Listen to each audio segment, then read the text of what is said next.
Hello again. Today I am talking to Izabela Szelest, who is the Executive Director of the Canadian Alcohol Use Disorder Society. Izabela, I'm really excited to talk to you. When I did a video on alcohol-reduced and alcohol-free wine, it had thousands of views. And so I suspect that there's a big audience that's interested in our topic today.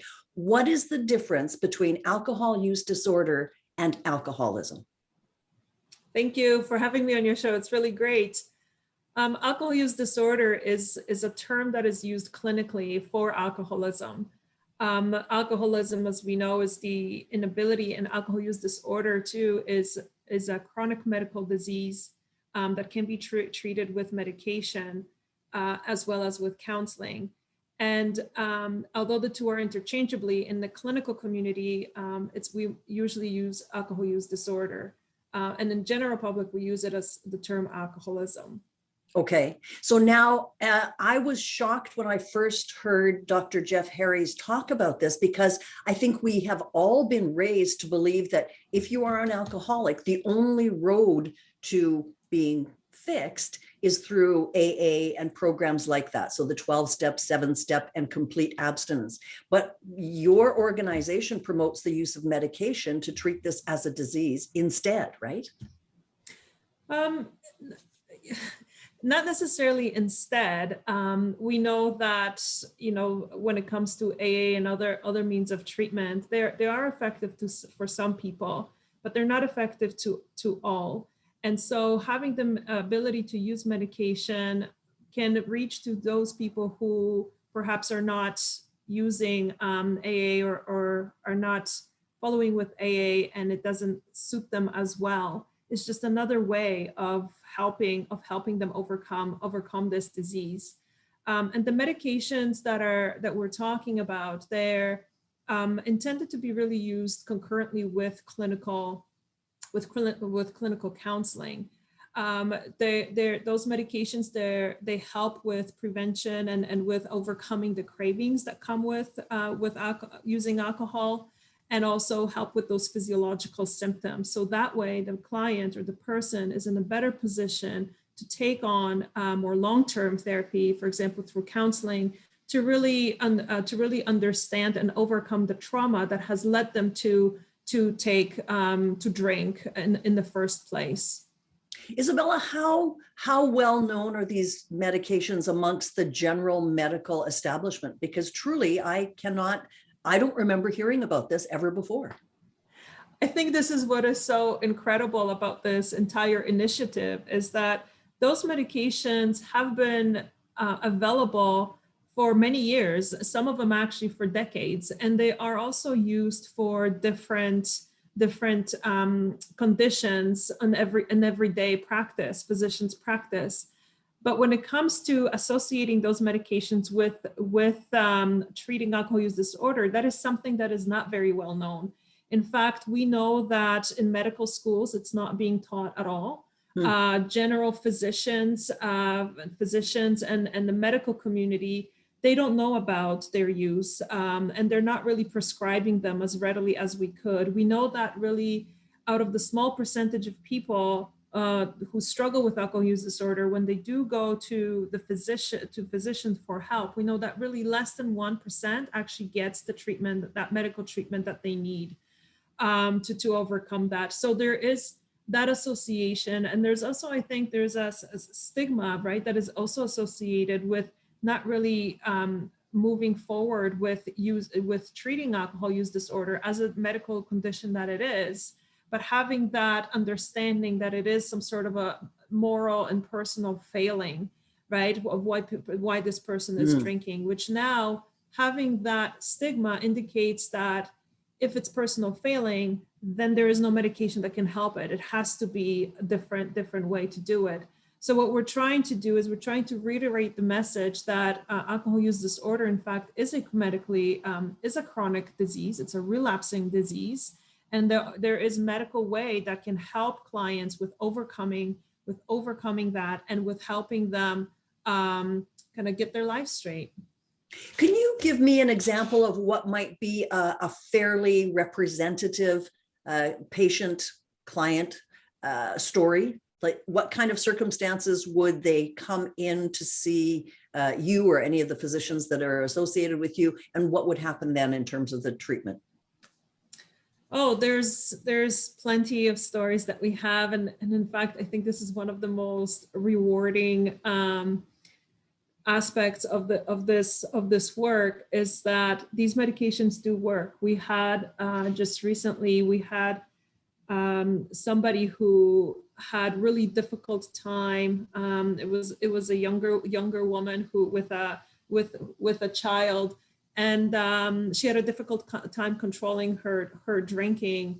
And her mom actually ended up getting the phone call that that the child was being taken away from her daughter's custody. And what ended up happening was, as this woman who lost her child, she very quickly also lost her position. She very quickly lost her housing, and couldn't really wrap her head and couldn't get herself on track. It was really an interesting scenario, because the mom found the information on our website, and she ended up giving it to her daughter, who then took it to the psychiatrist, and they were prescribing her medications that helped her. And so the first medication didn't quite work, but then the physician prescribed her something else that really helped her get her life on straight. And so she's been now sober for about 6 months, and she has regained her employment. She now has steady roof over her head. She's seeing her child more often. And in fact, there is possibility, very, very good possibility, that she will even get the custody of her child back. So this is really remarkable, kind of feel good. And there are many, many stories like that. We speak with clients who have been sober now for 15 years because of these medications. We speak with somebody who's in the treatment right now, who have went through with Jeff, and whether they're male, female, have been drinking for a long time, or just recently really getting under control. There is help, there is support to help overcome that.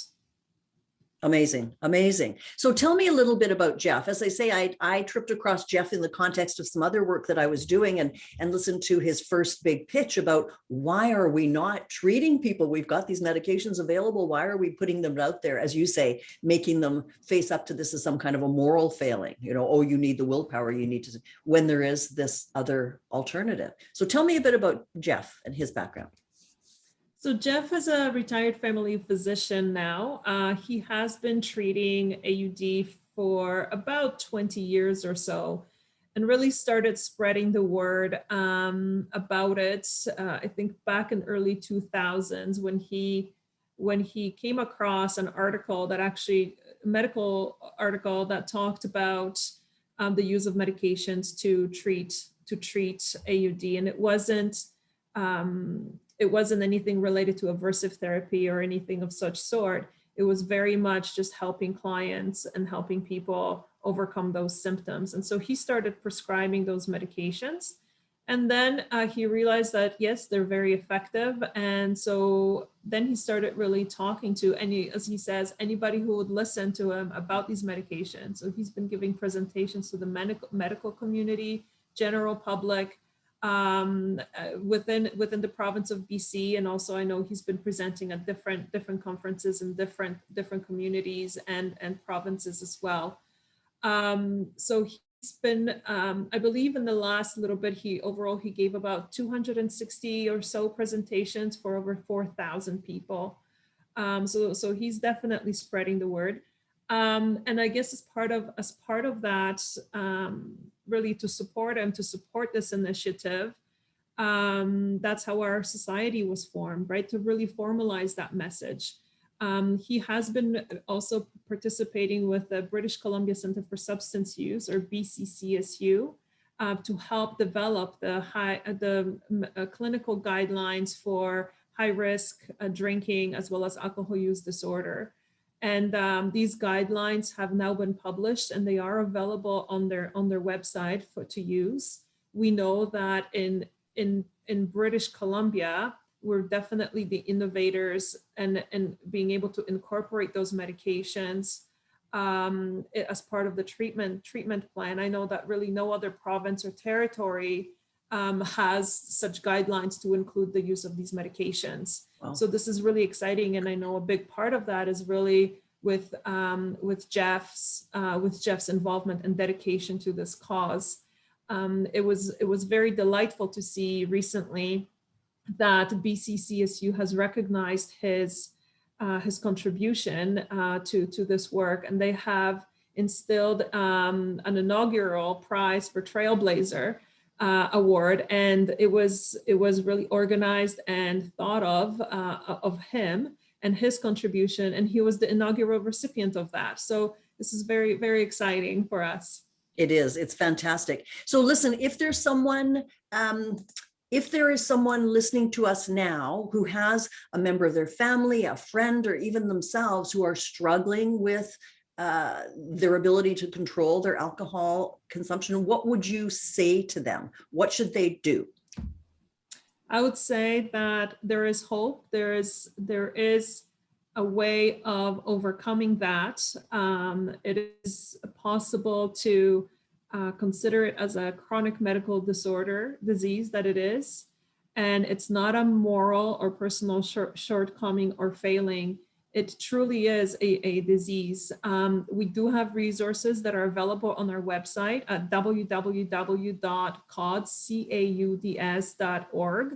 For more information, there's videos, there's stories of patients who have overcome their addiction and overcome alcohol use disorder. And we encourage people to reach out to us and to seek that help. Also, we do have resources for people to take to their physicians as well, to start the conversation and start potentially on that medical treatment. It is very likely that it could not necessarily be the first medication that is prescribed that could work completely, but it could be another medications. There are 4 recognized through those BCCSU guidelines, and we know that more might be coming as well, but there are 4, so it's one of them would work for sure. Wonderful. Most likely. Maybe wonderful. I shouldn't say for sure. Izabela, thank you very much for doing this, and thank you for keeping Jeff Harry's passion going. Really appreciate your time today talking to me. Thank you so much. Thank you. Thank you for having me.